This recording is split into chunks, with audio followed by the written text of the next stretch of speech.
ഇതുവരെ ഒരുങ്ങി കഴിഞ്ഞില്ലേ രഘുവേട്ടാ? അച്ഛനത് ബ്രേക്ക്ഫാസ്റ്റ് കഴിക്കാൻ വിളിക്കുന്നു. ഞാൻ വരുന്നു. ഓ, ഈ നരയൊക്കെ അവിടെ ഇരുന്നോട്ടെ. കമ്പനിയിലേക്കല്ലേ പോകുന്നത്, ആരുടെയും കല്യാണത്തിനൊന്നുമല്ലല്ലോ. നീ ഇപ്പൊ എന്റെ ഓരോ ചലനവും സസൂക്ഷ്മം നിരീക്ഷിക്കുന്നുണ്ടല്ലോ അമ്പിളി. ഇതൊക്കെ ഒരാളുടെ പേഴ്സണൽ കാര്യമായിട്ട് കണ്ടാ പോരെ? ആ, എന്ന് മുതലാ രഘുവേട്ടന് പേഴ്സണൽ കാര്യങ്ങളൊക്കെ ഉണ്ടായത്? അത് ഞാൻ അറിഞ്ഞില്ല കേട്ടോ. ഇനി ഞാൻ പേഴ്സണൽ കാര്യങ്ങളിൽ ഇടപെടാതിരുന്നോളാം കേട്ടോ. നീ രാവിലെ തന്നെ കോർക്കാനുള്ള പുറപ്പാടിലാണെന്ന് തോന്നുന്നല്ലോ. അപ്പുറത്ത് വേറെ ആരെങ്കിലും വല്ല ഉടക്കുണ്ടായോ? അയ്യോ, നമ്മൾ ആരുമായിട്ട് ഒരു ഉടക്കിനുമില്ലേ. അല്ലെങ്കിൽ തന്നെ വേറെ ആരുടെങ്കിലുള്ള ദേഷ്യം ഞാനിതിനെ നിങ്ങളോട് തീർക്കുന്നേ. നിങ്ങളുടെ പുതിയ ശീലങ്ങൾ തന്നെ കണ്ടാ മതിയല്ലോ. ഞാനിപ്പോ എന്ത് ചെയ്യുന്നു അമ്പിളി നീ പറയുന്നേ? എന്റെ മീശയിലുണ്ടായിരുന്ന നരച്ചുമുടി ഞാൻ കട്ട് ചെയ്ത് കളഞ്ഞതാണ് എന്റെ പ്രശ്നം. ആ, പറയുമ്പോ ഇങ്ങനെ ഓരോ കാര്യത്തിൽ കയറി പിടിച്ചാ മതിയല്ലോ. കേൾക്കുന്നവർക്ക് തോന്നും ഇവളെന്തിനാ ഇതുപോലൊരു നിസ്സാര കാര്യത്തിന് വഴക്കുണ്ടാക്കുന്നേന്ന്. ഞാൻ പറഞ്ഞത് എന്താണെന്ന് എനിക്കല്ലേ അറിയാവൂ. സാധാരണ അമ്മാവന്റെ കൂടെ ഇരുന്ന് ആഹാരം കഴിക്കാൻ വേണ്ടി കാത്തിരിക്കുന്ന ആളാ. ഇപ്പൊ അച്ഛൻ കാത്തിരുന്നപ്പോ ഇവിടെ വന്നിരുന്ന് മുഖം മിനുക്കുക. രഘുവേട്ടന്റെ മനസ്സേ ഇപ്പൊ കുടുംബത്തിലൊന്നും അല്ലാന്നുള്ളതിന്റെ തെളിവാ ഇതൊക്കെ. അയ്യോ എന്റെ പൊന്നെ, നമിച്ചു മോളെ. ഞാൻ പോയി കഴിക്കാം, നീ വരുന്നുണ്ടെങ്കി വാ. ഞാനെന്തിനാ? അവിടെ എല്ലാരും ഉണ്ട്. എനിക്ക് തുണിയൊക്കെ അലക്കാനുണ്ട്. രഘുവേട്ടൻ പോയി കഴിക്കും.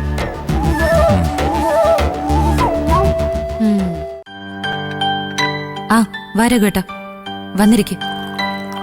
വാ, ഞങ്ങൾ കഴിച്ചു തുടങ്ങി. അമ്മവൻ കഴിക്കാൻ കാത്തിരിക്കുന്നു പറഞ്ഞ ആള് തന്നെ ഇത്ര നേരം എന്നെ ഓരോന്ന് പറഞ്ഞ് പിടിച്ചു നിർത്തി.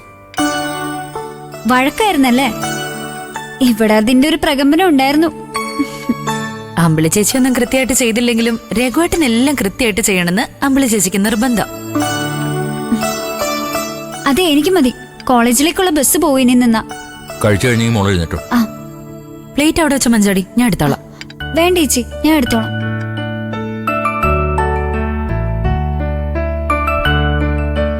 മോളെ, അച്ഛാ ഒരു ദോശയും കൂടി എടുക്കട്ടെ? എനിക്കൊന്നും വേണ്ട, മോള് പ്ലേറ്റ് എടുത്തൊന്ന് കഴിക്കും. ഇല്ല, ഞാൻ പിന്നെ കഴിച്ചോളാം അച്ഛാ.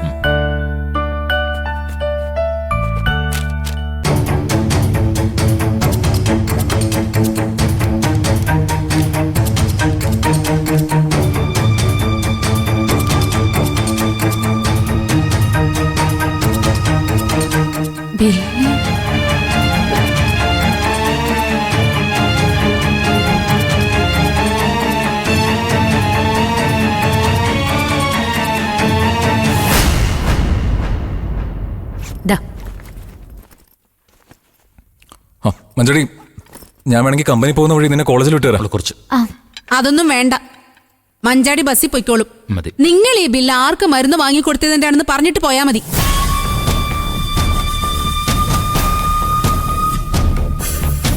₹3800 മരുന്നാ വാങ്ങിയേക്കുന്നേ. പേഷ്യന്റിന്റെ പേരും ഡോക്ടറുടെ പേരും ഒന്നുമില്ല ഇതില്. ടൗണിലെ മെഡിക്കൽ ഷോപ്പിന്റെ പേരുണ്ട്. മരുന്ന് വാങ്ങി ബില്ലല്ലേ, അല്ലാതെ വേറൊന്നല്ലല്ലോ. അത് സമാധാനത്തോടെ ചോദിച്ചാൽ രഘു പറയില്ലേ? എനിക്കങ്ങനെ സമാധാനിക്കാൻ പറ്റില്ലച്ചാ. ഒരാളുടെ ജീവൻ രക്ഷിക്കാനാണെങ്കിൽ പോലും ഞാൻ അറിയാതെ രഘുവേട്ടൻ ഇതൊന്നും ചെയ്യുന്നത് എനിക്ക് ഇഷ്ടമല്ല. അച്ഛാ, ഞാൻ പോവാണേ. ഇനി നിന്ന് എന്റെ ക്ലാസ് മുടങ്ങുവേ. രഘുവേട്ടാ, പറഞ്ഞേ, ഈ മരുന്ന് നിങ്ങൾ ആർക്ക് വാങ്ങിച്ചു കൊടുത്തതാ? ഇന്നലെ സ്റ്റിച്ചിങ് സെക്ഷനിൽ ബട്ടൺസ് വാങ്ങി കൊടുക്കണമെന്നും പറഞ്ഞ് തിരക്കിട്ട് പോയത് ഇതിനായിരുന്നോ? അതെ, ആർക്കെങ്കിലും മെഡിസിൻ വാങ്ങിച്ചു കൊടുക്കാനാന്ന് പറഞ്ഞ അമ്പിളി ചിലപ്പോ സമ്മതിച്ചില്ലെന്ന് വരും. അതുകൊണ്ടാ ഞാൻ അങ്ങനെ ഒരു കള്ളം പറഞ്ഞു.